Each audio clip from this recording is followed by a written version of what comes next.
Bueno, vemos en pantalla denuncias recibidas entre el 2008 y 2019. Un análisis histórico del INADI. Se lo vamos a preguntar a Lucho Segarra. Hola, Lucho, ¿cómo estás? Buen mediodía. Sí, un estudio que abarca 11 años. Se han analizado las distintas denuncias presentadas, se han englobado, se han encolumnado de acuerdo al rubro y encontramos que aquellos grupos que más han sido objeto de discriminación o burla han sido, uno puede prever, personas con discapacidad, LGBTIQ, personas con algún tipo de problema de salud. Y digo, uno lo puede prever porque lamentablemente en esta época donde el discurso del odio, del que hablamos semanas atrás, es tan frecuente, uno entiende que, bueno, esos son aquellos a los cuales se dirigen particularmente esos discursos. Nos escucha Karina Vítar, que es la delegada de INADI Córdoba. Karina, buen mediodía. Luis Segarra, Marcela Palermo, te saludamos.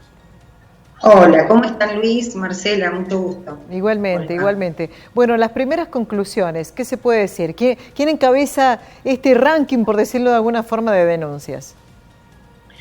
Bueno, como bien decía Luis, las personas con discapacidad se encuentran históricamente en los grupos, entre el grupo, digamos, que mayor situaciones de discriminación y de vulneración de derechos padece.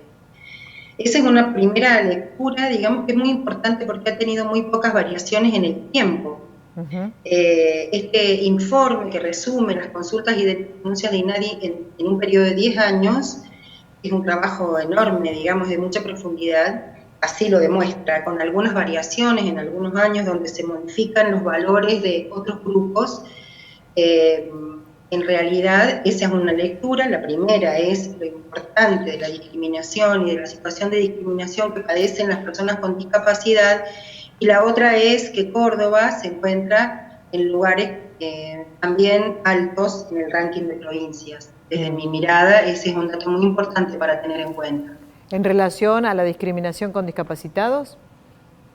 En relación a todas las discriminaciones, Córdoba es la provincia que mayor cantidad de denuncias y consultas ha recibido en ese periodo, y también yo podría anticiparles que también fuertemente durante este tiempo desde que comenzó el periodo de cuarentena, de aislamiento.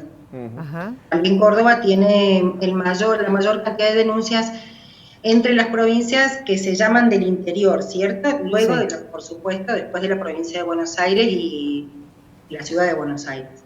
O sea que nos queda trabajar mucho sobre ese punto, entonces.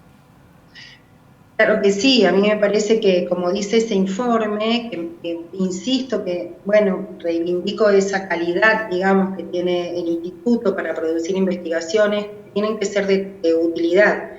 Digo, son herramientas para la reflexión. Celebro que ustedes lo hayan tomado y leído, porque para mí, para todos nosotros, es una herramienta, por un lado, para pensarnos como sociedad, porque muchísimas de las situaciones se provocan entre la sociedad, digamos, ocurren internamente entre nosotros y nosotras, y también para que el Estado tome nota, vamos tomando nota para incluir políticas públicas que recuperen, protejan estos derechos a estas poblaciones. Son pendientes de algunas leyes y algunos dispositivos, algunas leyes en las que hemos avanzado mucho en nuestro país desde la recuperación de la democracia. Aún resta generar los dispositivos, los recursos para garantizar su implementación y su cumplimiento efectivo, ¿no? Karina, capacitaciones, sí. Este informe se ha basado en denuncias concretadas, formales. Como en toda estadística existe una referencia paralela. Seguramente hay muchos otros casos que no han sido plasmados en denuncia, pero que uno puede constatar, por ejemplo, repasando redes sociales o simplemente con una escucha atenta. Ahí te perdí.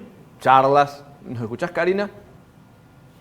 Te perdí en la mitad de tu presentación de este tema. No, te quería decir ¿Puedes repetir? Sí, que este informe se basa en estadísticas oficiales, en denuncias.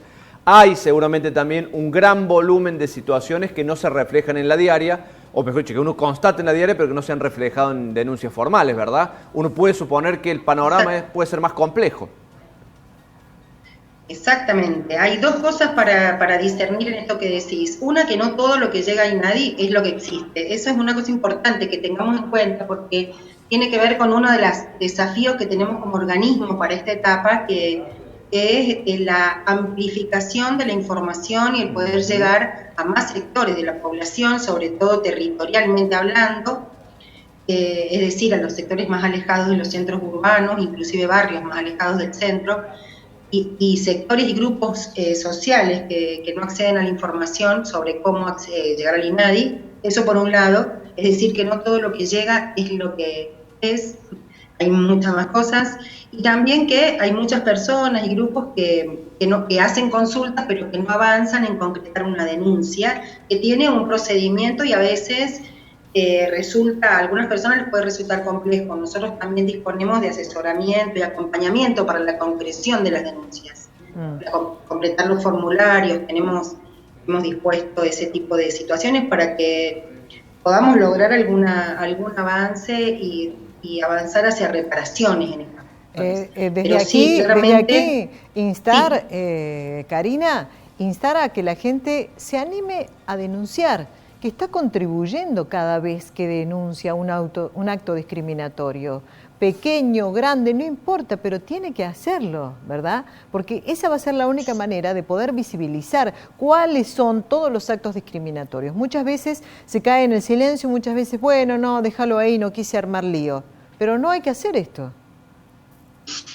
Sí, ahí creo que me parece clave lo que decís, Marcela. Por un lado, porque esto es un asunto de derechos humanos. La discriminación es una vulneración del derecho a la igualdad. Eso es uno de los fundamentales derechos que tenemos reconocidos en la Constitución, es un derecho humano básico.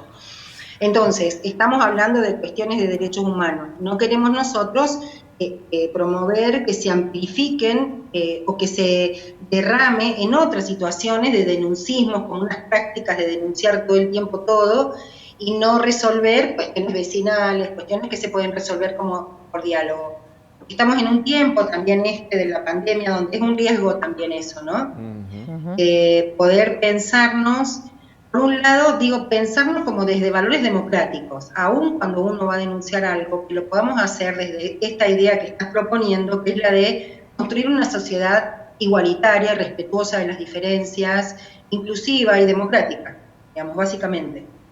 Karina, te agradecemos este contacto con el Canal 10 y vamos a seguir en contacto. Esperemos que ya con un número decreciente de este tipo de denuncias al menos. Bueno, muchísimas gracias a ustedes por tomar por el interés en este tema que siempre le ponen. Nosotros a disposición para lo que necesiten y seguimos charlando. Muchas gracias, Karina.